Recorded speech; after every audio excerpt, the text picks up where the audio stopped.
Assalamualaikum, halo semuanya. Perkenalkan, nama saya Muhammad Rizky, mahasiswa STY Muhammadiyah Prodi S1 Akuntansi. Tujuan video ini dibuat adalah untuk memenuhi nilai mata kuliah pemeriksaan akuntansi. Untuk mempersingkat waktu, mari simak video berikut, penyelesaian audit.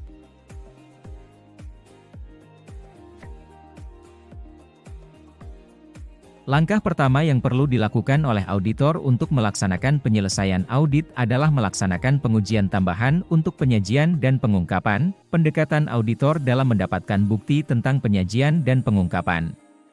Melaksanakan prosedur-prosedur untuk mendapatkan pemahaman pengendalian yang berkaitan dengan tujuan penyajian dan pengungkapan sebagai bagian dari prosedur penilaian risiko.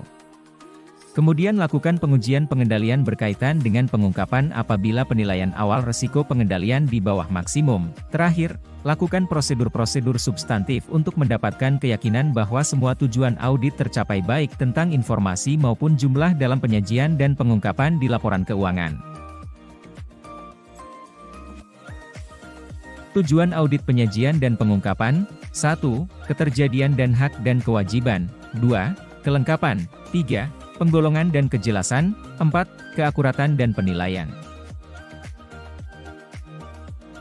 Review atas utang bersyarat dan komitmen. Utang bersyarat adalah kewajiban potensial kepada pihak luar di masa datang yang jumlahnya belum diketahui yang merupakan akibat dari aktivitas sebelumnya, sedangkan komitmen adalah hal yang berkaitan erat dengan kontingensi. Hal-hal seperti persetujuan untuk membeli bahan baku, menyewa fasilitas dengan harga tertentu, menjual produk dengan harga pasti, ketentuan pemberian bonus, ketentuan pembagian laba, program pensiun, serta perjanjiannya royalti.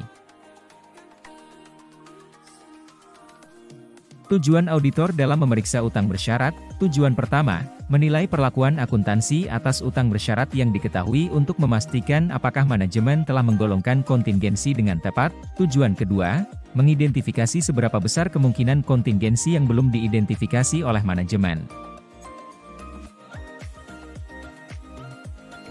Menelaah peristiwa kemudian. Standar Audit SA Nomor 560 tentang peristiwa kemudian mendefinisikan peristiwa kemudian sebagai peristiwa yang terjadi di antara tanggal laporan keuangan dan tanggal laporan auditor, dan fakta yang diketahui auditor setelah tanggal laporan auditor. Tipe-tipe peristiwa kemudian. Tipe pertama, peristiwa kemudian yang memiliki dampak langsung atas laporan keuangan dan memerlukan penyesuaian. Tipe kedua, peristiwa kemudian yang tidak mempunyai dampak langsung atas laporan keuangan tetapi memerlukan pengungkapan. Pengumpulan bukti akhir. 5 jenis pengumpulan bukti akhir yaitu meliputi, melaksanakan prosedur analitis akhir, menilai asumsi kelangsungan usaha, going concern, mendapatkan surat representasi manajemen, mempertimbangkan informasi yang disertakan pada laporan keuangan utama, dan membaca informasi pada laporan tahunan entitas. Kelima hal tersebut dilakukan auditor pada tahap akhir audit. Melaksanakan prosedur analitis akhir. Pelaksanaan prosedur analitis akhir biasanya dilakukan seorang partner ketika ia melakukan penelaahan akhir atas dokumentasi audit dan laporan keuangan. Biasanya seorang partner memiliki pemahaman yang baik tentang klien dan bisnisnya karena hubungan yang telah berlangsung sebelumnya. Mengevaluasi asumsi kelangsungan usaha. Berdasarkan suatu asumsi kelangsungan usaha, suatu entitas dipandang bertahan dalam bisnis untuk masa depan yang dapat diprediksi. Laporan keuangan bertujuan umum disusun atas suatu basis kelangsungan usaha, kecuali manajemen bermaksud untuk melikuidasi entitas atau menghentikan operasinya. Mengevaluasi asumsi kelangsungan usaha. 1. Tanggung jawab auditor. 2. Prosedur penilaian risiko dan aktivitas terkait. 3. Prosedur audit tambahan ketika peristiwa atau kondisi teridentifikasi. 4. Kesimpulan audit dan pelaporan. Mendapatkan representasi tertulis dari manajemen. Standar audit mewajibkan auditor untuk mendapatkan representasi tertulis dari manajemen sebagai dokumentasi dari pernyataan lisan terpenting yang diberikan manajemen selama audit berlangsung.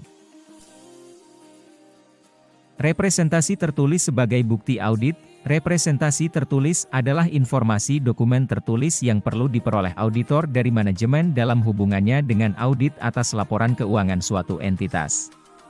Oleh karena itu, serupa dengan respons atas permintaan keterangan, representasi tertulis juga merupakan bukti audit.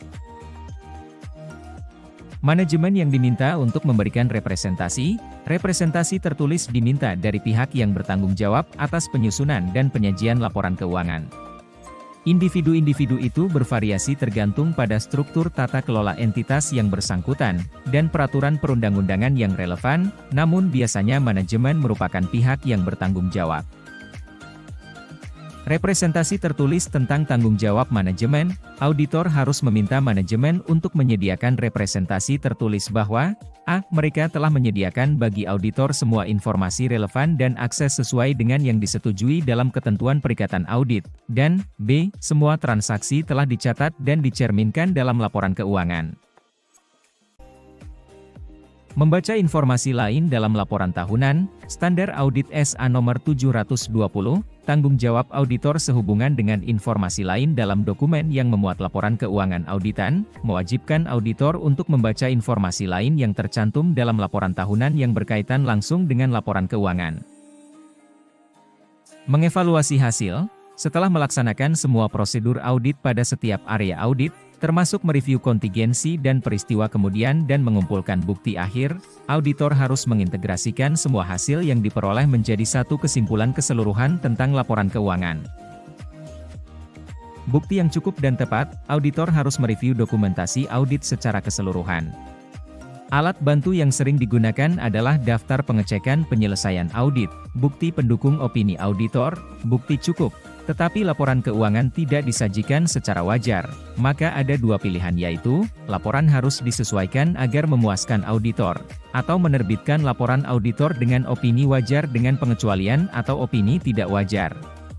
Pengungkapan laporan keuangan, sebelum mengakhiri audit, auditor harus melakukan evaluasi final tentang apakah pengungkapan dalam laporan keuangan telah memenuhi semua tujuan penyajian dan pengungkapan. Review atas dokumentasi audit, memiliki tujuan, 1. Untuk mengevaluasi kinerja personil kantor akuntan yang kurang berpengalaman, 2. Untuk memastikan bahwa audit telah memenuhi standar kinerja kantor akuntan publik yang bersangkutan, 3. Untuk mengatasi bias yang seringkali mempengaruhi pertimbangan auditor.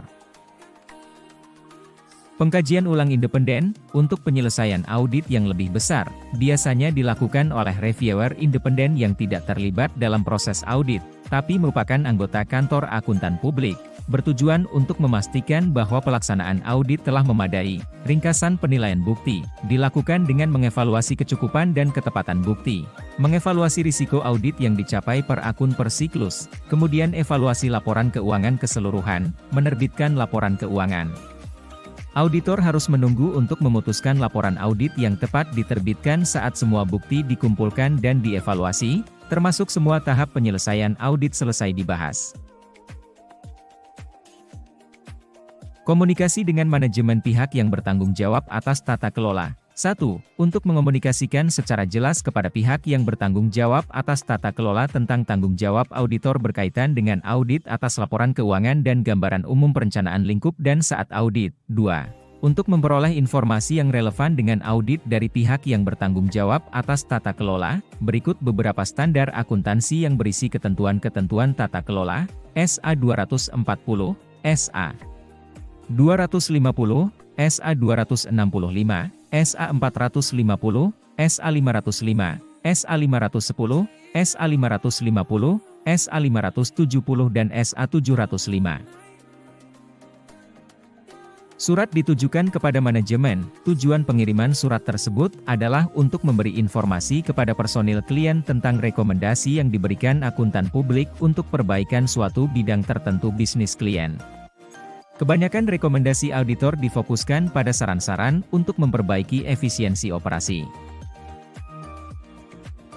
Penyelesaian audit adalah tahapan akhir di mana auditor menyusun hasil audit dan memberikan kesimpulan terhadap kepatuhan entitas terhadap standar akuntansi, keandalan informasi keuangan, ketidaksesuaian hukum, dan peraturan. Auditor juga memberikan temuan-temuan dan rekomendasi, terutama jika ada ketidakpastian atau estimasi signifikan.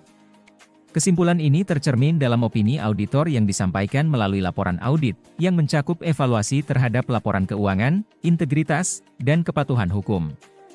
Proses ini memiliki dampak langsung pada kepercayaan pihak-pihak terkait, seperti manajemen dan pemegang saham, terhadap kredibilitas informasi keuangan suatu entitas.